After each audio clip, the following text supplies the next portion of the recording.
The iPhone 15 Pro Max starts at $1,199, which is a price hike over its predecessor, the iPhone 14 Pro Max. But you do get twice the storage in the base model, 256 GB. This also puts the iPhone 15 Pro Max in line with the starting price of the Samsung Galaxy S23 Ultra. Both now start at 256 GB. It's not entirely accurate to say Apple raised the price of the iPhone 15 Pro Max, because what it actually did was remove a tier and settle on the 256 GB storage and $1,119 as the new base model. This makes the iPhone 15 Pro Max a little less affordable, no less so than the similarly configured Samsung Galaxy S23 Ultra, but, as I see it, 256 GB should really be the base storage on all smartphones nowadays, especially as we continue to shoot higher resolution photos and videos. If storage is your jam, you can pack the iPhone 15 Pro Max or iPhone 15 Pro with up to 1 TB of storage and pay $1,599 for the privilege. What you won't get for that price, though, is more memory. While the Samsung Galaxy S23 Ultra raises the RAM level to 12 GB, starting with its 512 GB model, the iPhone 15 Pro Max seemingly sticks with 8 GB through all tiers. There's no getting around that this is Apple's most expensive iPhone. But at least there are numerous payment options, including those from Apple, which can start as low as $33 a month in the US. As for whether or not the iPhone 15 Pro Max is worth the money, its design, build quality, and exceptional capabilities convince me it is. Even at this price, I suspect it will be Apple's best seller. In case you haven't heard, Apple's 2023 Pro-level iPhone has traded in its shiny stainless steel frame for a brushed titanium one. It's tough, corrosion-resistant, and perhaps most importantly for your hands, pockets, and bags, a lighter material. Apple made a handful of other changes that give the phone a new look and feel beyond changing up the outer metalwork. However, it's true that this iPhone can, at a glance, look almost exactly the same as the iPhone 14 Pro Max,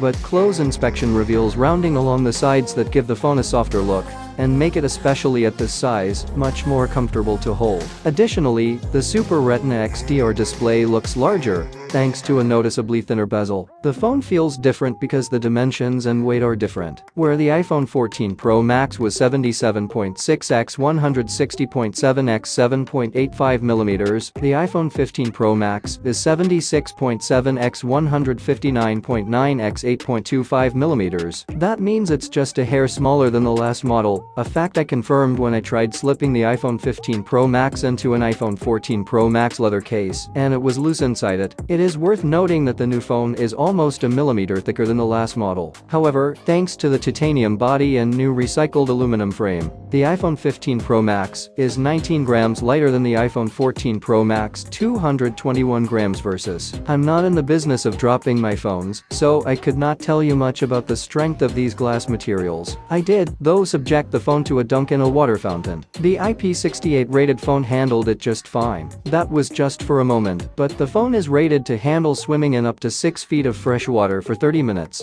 Apple didn't mess with the Power Sleep Siri button or the pair of volume buttons, but right above that is Apple's other big design functionality change, the new Action button, which is only available on the iPhone 15 Pro Max and iPhone 15 Pro. This tiny little button replaces the long-surviving silence ring switch. Instead of a single function switch, the Action button is programmable via one of Apple's most high-designed utility interfaces ever. The Action button defaults to ring silence control, but instead of a switch, it takes a press to check the status of your phone, and a long press to change it. Action button can enable a preferred focus mode, turn the flashlight on and off, launch voice memos, turn your phone into a digital magnifying glass, run your favorite shortcut, offer instant access to accessibility features, launch the camera, or even turn off all Action button features. After trying out the Action button in default mode, I quickly switched it to control the camera. From there, I could use a long press to instantly open the camera, and then use a quick press to take a picture. The only downside to this new button is that if you are in the habit of taking a lot of screenshots by simultaneously pressing the power and volume up buttons, you may accidentally press the new Action button instead because, well, it's now the top button on the left side of the phone. In total, I think the iPhone 15 Pro Max design retains what was good about the last model while making ergonomic and functionality tweaks that move the familiar into the future, with a lighter chassis, smoother lines, a bigger screen, and more functional buttons and ports. If you like the 6.7-inch display on the iPhone 14 Pro Max, you'll probably like the iPhone 15 Pro Max's screen just that little bit more. Apple shaved millimeters off the black bezel surrounding the Super Retina XDR OLED screen to make it seem larger. Between that and the newly curved edges, it really looks as if the screen extends all the way to the outer edge of the phone. To be clear, the screen is slightly larger, but the resolution, 2796 x 1290 and 460 pi, is unchanged from the iPhone 14 Pro Max. Essentially, this iPhone is just giving those pixels a little more breathing room. It remains a beautiful and bright screen, with a maximum brightness of 2000 nits, which means I had no trouble using it outdoors in bright sunlight. Its wide color gamut means visuals are rich, and the 2:1 contrast ratio endows it with support for the inkiest of blacks. Looking at everything from photos to games, apps, websites, and videos on this display is a pleasure. ProMotion support means the iPhone 15 Pro Max is as adept at handling web page scrolling as it is at videos and gaming. All motion looks smooth. Plus, the phone's ability to stop down to 1 Hz means that, when it needs to, it sips power while still providing you information, ideal for always-on functionality. I put the iPhone 15 Pro Max on a Belkin Boost Charge Pro 2-in-1 wireless charge stand with MagSafe, which automatically puts the phone in iOS 17's new standby mode, and then set it up on my nightstand. Overnight, the always-on display was just bright enough that I could glance at it in the middle of the night and see the time. This is still an excellent smartphone display, though I wonder why, now that Samsung's flagship has an integrated pen and supports not only touch but stylus input, Apple can't finally add Apple Pencil support to its biggest and best smartphone. Even so, I understand that not everyone needs or wants pen input, and that may be something Apple intuits as well. Basically, what you have is Apple's top-notch screen technology, slightly embiggened and now supported by some excellent new iOS 17 functionality. Leaving aside the obviously different 5x optical zoom camera, let's look at the leading 48MP sensor. It's not the same one as was introduced on the iPhone 14 Pro Max, and Apple is using this sensor in ways it has never done before. Every default image I shot with the iPhone 15 Pro Max comes rendered at 24MP resolution. Yes, that's a new resolution for iPhones, and Apple manages it by first pixel binning 48 megapixels worth of data into the best possible 12 megapixels still, and then combining that with the full detail of the 48MP sensor. Apple mitigates the storage cost a bit by automatically storing photos in high format. Even in direct comparison with the Samsung Galaxy S23 Ultra, the iPhone 15 Pro Max one, my macros are levels above what I gathered with the iPhone 14 Pro and 14 Pro Max. It didn't matter the skin tone. The iPhone 15 Pro Max understood it and reproduced it. Apple has stuffed this iPhone full of more pro-level photography tools than ever before. In particular, you can now choose physical camera-like digital lenses from 13mm to 24mm, 28mm, 35mm, 48mm, and 120mm for the 5x zoom. You can see these measurements in the camera app by holding down on one of the main magnification levels. Lower millimeters means a wider field of view and lower magnification. Obviously, you can ignore this or act like a pro photographer and start switching up digital lenses during a shoot. Apple's decision to use just a 5x optical zoom is a source of frustration, but I can't really argue with the result. So while this is a long way from 10x optical zoom, I think Apple fans will still be pleased with this result. You can zoom quite a bit further with digital zoom, but these images never hold up upon close examination. Working in conjunction with that zoom is the new 3D sensor Shift Optical Image Stabilization, which does a much better job of keeping shots stable, especially on digitally zoomed videos. The entire iPhone 15 line essentially refines portrait photography. As long as the iPhone 15 Pro Max's cameras can capture depth information, you can turn almost any photo into a portrait shot after the fact, even if it was shot with only the main camera. You can tell if the camera is seeing any depth while you shoot, because a little portrait F will appear in the upper right-hand corner. You can tap on it and then select portrait to see what the photo would look like in portrait mode. It doesn't always work because, if the camera does not see, say, a person or pet or fails to capture any useful depth information, then you can't change a photo to portrait mode, as with traditional portrait mode shots. You can set the depth of field, but additionally, you can now also tap on different subjects to change the focus point. This works just as advertised and makes you feel like a god of portrait photography. Portrait photography, including that taken with the front-facing true-depth camera, got a huge upgrade with access to Apple's Photonic engine that just makes portrait photography look more authentic and less computational than ever.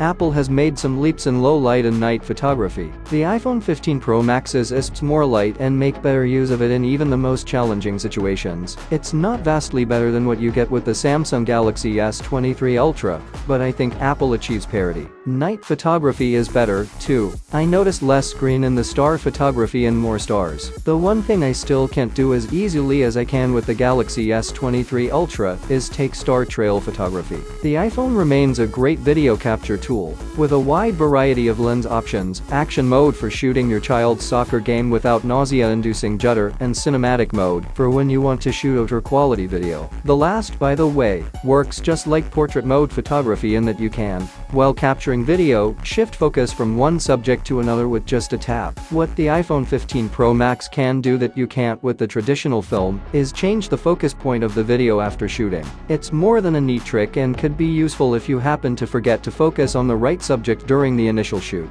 Ever since Apple launched Apple Silicon, it's been pushing the boundaries of what's possible with system on chips in laptops, desktops, and mobile that rival and often beat the competition, and sometimes they even take generational leaps. I think it's fair to call the A17 Pro a leap forward from the A16 Bionic in the iPhone 14 Pro Max. As compared to the A16 Bionic, the A17 Pro is built on an even smaller 3nm process, which should improve efficiency with a CPU that is 10% faster and a 6-core GPU that's not only 20% faster, but supports on-hardware ray tracing. The iPhone 15 Pro Max Geekbench 6 results support Apple's performance claims. It shows that the A17 Pro is running at a 3.78 GHz clock speed as compared to 3.46 GHz for the A16 Bionic and 3.36 GHz for the Qualcomm Snapdragon 8 Gen 2 inside the Samsung Galaxy S23 Ultra. For me, it's what I can do with the iPhone 15 Pro Max. One of the promised experiences is playing console-quality games natively. Console gaming is not mobile gaming, and never the twain shall meet until they do on the iPhone 15 Pro Max. The game is designed for consoles and their controllers. Without one, Resident Evil put the controls on screen. All the buttons you would usually find on a console controller were crowding the 6.7-inch display. I realized I needed a physical controller, so I borrowed one of my son's extras box controllers and connected it to the phone via Bluetooth.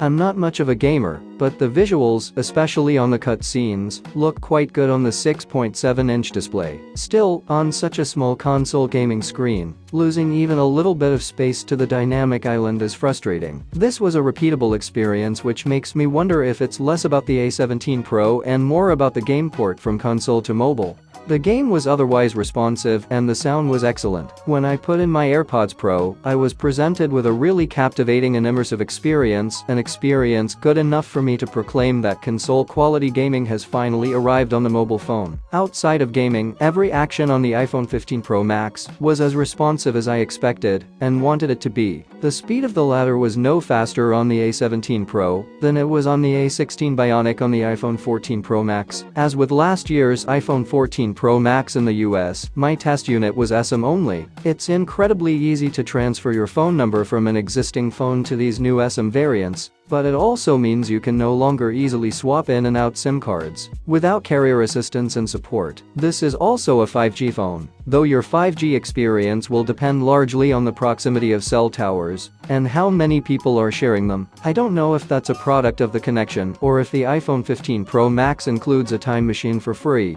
If it's the latter, Apple should adjust its marketing to place a little more emphasis on that particular upgrade. This is also Apple's first Wi-Fi 6E iPhone, which is good news if you have a Wi-Fi 6E router in your home or office. In my anecdotal tests, the iPhone 15 Pro Max had consistently faster download and upload speeds than the Wi-Fi 6 supporting iPhone 15 and my iPhone 14 Pro. There's also a new ultra-wideband chip that should help with precision finding of not only your Apple stuff, but other friends carrying iPhones too. The idea is that in areas where cell service is poor or non-existent, the system can guide you to connect with an orbiting satellite and then message nearby road services. iOS 17, which will come pre-installed on your new iPhone 15 Pro Max, is, in total, a relatively lightweight update to what is already a very rich and deep platform, of which I suspect most iPhone owners barely scratch the surface. The standby feature turns the iPhone 15 Pro Max into one of the best bedside clocks, and at a glance info hubs around, new contact posters are a nice extension of some of the features first found in the impressive lock screen update. I also like the new name drop feature, which utilizes AirDrop to instantly share contact information with another iPhone placed next to it. Just know that this feature is on by default, and if you have two phones near each other with this enabled, it might automatically connect. If and when you get your iPhone 15, I'd suggest you go into settings and turn this off until you learn how and when to use it. When I made a FaceTime call which looked fantastic, by the way, I used iOS 17's new gestures to send thumbs ups and balloons, some of which appeared behind me. It was a neat effect. Apple never shares the battery capacity, and one can only assume that the iPhone 15 Pro Max battery is at least as big as the one in the iPhone 14 Pro Max. Battery size, though, is only part of the story. Managing battery life is a product of MOS processor efficiency and onboard intelligence to manage battery consumption. All of this, I would say, is done well on the iPhone 15 Pro Max, which managed 28 hours of mixed use. This is an anecdotal measure, and your results will vary depending on what you do with the phone.